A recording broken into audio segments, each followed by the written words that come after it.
Right now প্রকাশ এসেছে ঢাকায় চলচ্চিত্রের তারকা শবনম বুবলির পিনিক চলচ্চিত্রের নতুন পোস্টার, যা প্রকাশে আসার পর রীতিমতো তার ভক্ত অনুরাগীদের কাছে প্রশংসা অর্জন করছে এই তারকা। কেননা প্রকাশিত পোস্টারে তাকে দেখতে বেশ ব্যতিক্রম লাগছে বলে জানান সকলে। যদিও প্রকাশিত পোস্টারে তার লুককে অনেকটা রহস্যময়ভাবে দেখানো হয়েছে, পাশাপাশি তার মাথায় দেখা যাচ্ছে স্কার্ফ, সেই সাথে চোখে দেখা যাচ্ছে চশমা, এমনকি মুখমণ্ডলটি খাঁচার আড়ালে বন্দি দেখা যাচ্ছে। সেই সাথে বুবলি লুক এবং কালো পোশাক চলচ্চিত্রের থিমের সঙ্গে অনেকটা সামঞ্জস্যপূর্ণ। তাই তো বলাই যায় যে চলচ্চিত্রটিতে সম্পূর্ণ ব্যতিক্রম এবং রহস্যময় চরিত্র অভিনয় করতে দেখা যাবে বুবলিকে। পাশাপাশি অবশ্য এরই মধ্যে অনেকে দাবি করেন যে চলচ্চিত্রের পর্দায় মেবি বুবলিকে খল চরিত্র অভিনয় করতে দেখা যেতে পারে, কিংবা তার চরিত্রটি মূলত নেতিবাচক চরিত্র হতে পারে। তাই তো বলাই বাহুল্য যে চলচ্চিত্রের পোস্টারটি প্রকাশের পর থেকে বুবলি তার ভক্তদের কাছে আলোচনাতে। বাই দ্য ওয়ে, পিনিক চলচ্চিত্রে বুবলির বিপরীতে অভিনয় করতে দেখা যাবে নবাগত অভিনেতা আদর আজাদকে। যদিও চলচ্চিত্রটি ঈদুল ফিতরকে কেন্দ্র করে গোটা বাংলাদেশে মুক্তি দেওয়া হবে বলে জানা যায়। তাই তো আপাতত চলচ্চিত্রের নির্মাতারা চলচ্চিত্রের শুটিংয়ের কাজ নিয়ে খুবই ব্যস্ততার মধ্যে রয়েছে। যদিও অবশ্য এরই মধ্যে চলচ্চিত্রের শুটিংয়ের কাজ কক্সবাজার এবং রামপুরে করা হয়েছে বলে জানা যায়।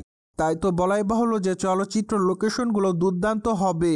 বাই দ্য ওয়ে, বর্তমানে পিনিক চলচ্চিত্রের প্রেক্ষাপটটা কেমন হবে সে বিষয়ে এক ঘনিষ্ঠ সূত্রের মাধ্যমে জানা যায় সামাজিক বেশ কয়েকটা সংকট নিয়ে নির্মাণ করা হয়েছে।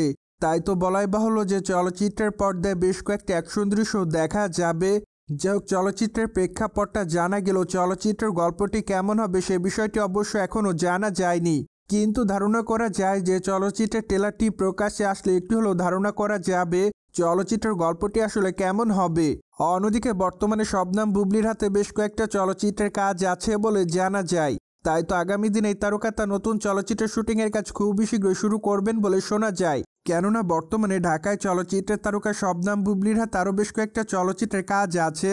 ঠিক এই জন্য ধারণা করা যাচ্ছে খুবই শীঘ্রই ঢালিউডের এই নায়িকা তার নতুন চলচ্চিত্রের ঘোষণা দিবেন তার ভক্তদের উদ্দেশ্যে। বাই দ্য ওয়ে, এই নায়িকাকে সর্বশেষ অবশ্য অভিনয় করতে দেখা যায় দেওয়ালের দেশ চলচ্চিত্রে। চলচ্চিত্রটিতে অবশ্য তার অভিনয় রীতিমতো তার ভক্তদের কাছে নজর কাড়ে, কিন্তু দুঃখের বিষয় এই যে চলচ্চিত্রটি ঈদে মুক্তি পেলেও সে পরিমাণ অর্থ ইনকাম করতে পারেনি। তাই তো চলচ্চিত্রটি মুখ থুবড়ে পড়ে বলে জানা যায়। ঠিক তারপর অবশ্য বেশ কয়েকটা চলচ্চিত্র থেকে বাদ পড়েন শবনম বুবলি, কেননা নির্মাতারা তাকে নিয়ে চলচ্চিত্র নির্মাণ করতে রাজি ছিলেন না। তাই তো মাঝে অবশ্য জানা যায় অনেকগুলো চলচ্চিত্র থেকে বাদ পড়েছিলেন এই নায়িকা, কিন্তু পরবর্তীতে নায়িকা জানিয়েছিলেন তিনি ইচ্ছা করে সে সকল চলচ্চিত্রকে না বলে দিয়েছে।